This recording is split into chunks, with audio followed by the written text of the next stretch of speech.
Arddangosfa Coed Nadolig gan Delma Thomas. Ychydig flynyddoedd yn ôl roeddwn ar drothwy dathlu fy mhenblwydd yn 70 oed.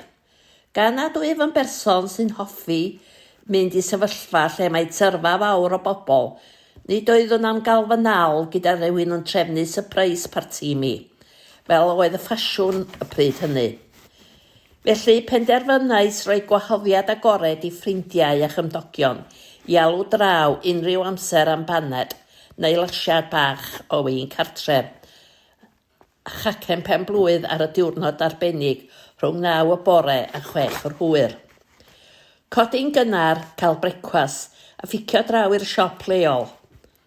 Pan gyrraeddais adref am hanner awr wedi 8, wedi casglu'r papur dyddiol, roedd un par wedi cyrraedd yn barod.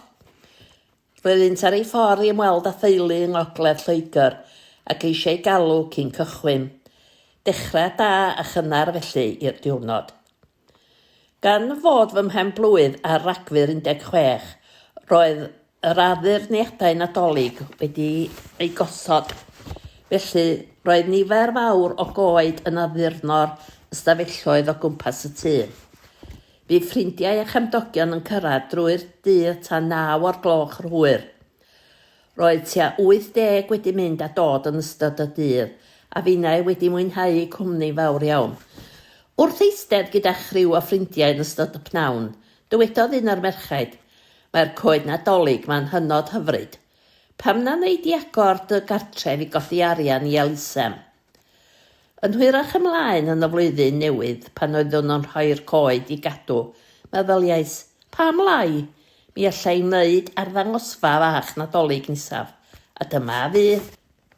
Diwedd Tachwedd, dyma dynnu'r coed allan a'i rhoi mewn gwahanol rannau o'm cartref, a danfon gwahoddiadau i wahanol bobl i alw draw dros gyfnod o rhyw 2 wythnos. Dyma chwilio am bowlem, dal pysgod aur a rhoi wrth drws ffrynt i bobl roi cyfraniad i elusen fel yr oeddynt yn gadael. Daeth nifer fawr heibio ac ar ôl Nadolig, dyma gyfri'r arian oedd yn y bowlem. Cefai sioc i weld fod bron i 500 yno. Cyflwyniais felly 500 i elusen dementia cangen y Dre Newydd ganol Ionawr 2016. Roedd pobl nawr yn gweld fod nifer fawr o goed gennyf, ond cyn pen dim, roedd tipyn mwy wedi cyrraedd. Roedd pobl wedi mynd i ffwrdd ac yn gweld coeden fach fel, ac yn prynu a dod â hi draw yma. Aeth yr Arddangosfa Coed Nadolig o nerth i nerth.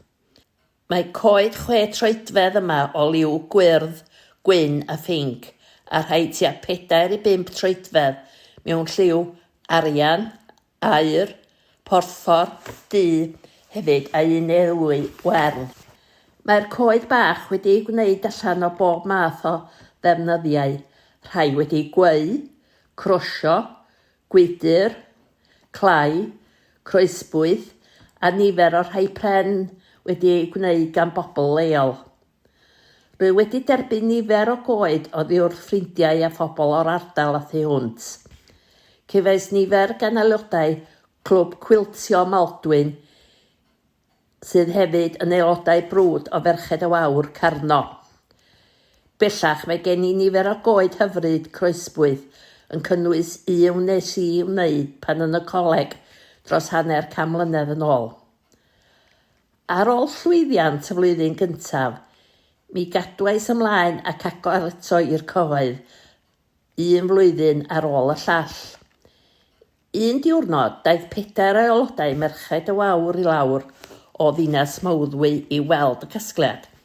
Roeddent wrth ei boddau'n edrych ar y fanylder nifer o'r coed o ddiwrth ei gwneud â llaw. Chydig ddiwrnodau ddiweddarach, derbyniais goeden fach arall drwy'r post. Roedd un o aelodau wedi ei gwneud ar ôl cael ei hysbrydoli gan yr amrywiaeth a welodd yma.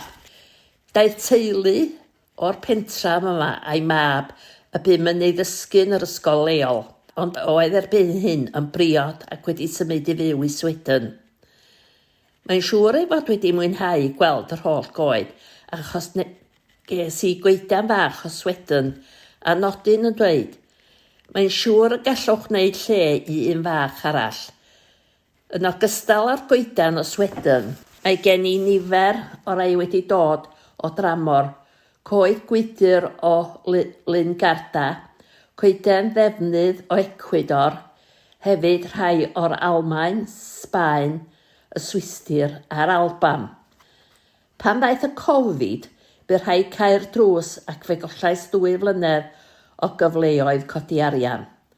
Dros y blynyddoedd ers codi 500 i dementia Dre Newydd y flwyddyn gyntaf, rwyf wedi medru rhoi 1000 o bunna'r un i ambulans awyr Cymru, Eisteddfod yr Urdd Maldwyn, Nyrsys Macmillan a 1000 i gronfa Lingen Davies Ysbyty Amwythig 2 flynedd yn olynol.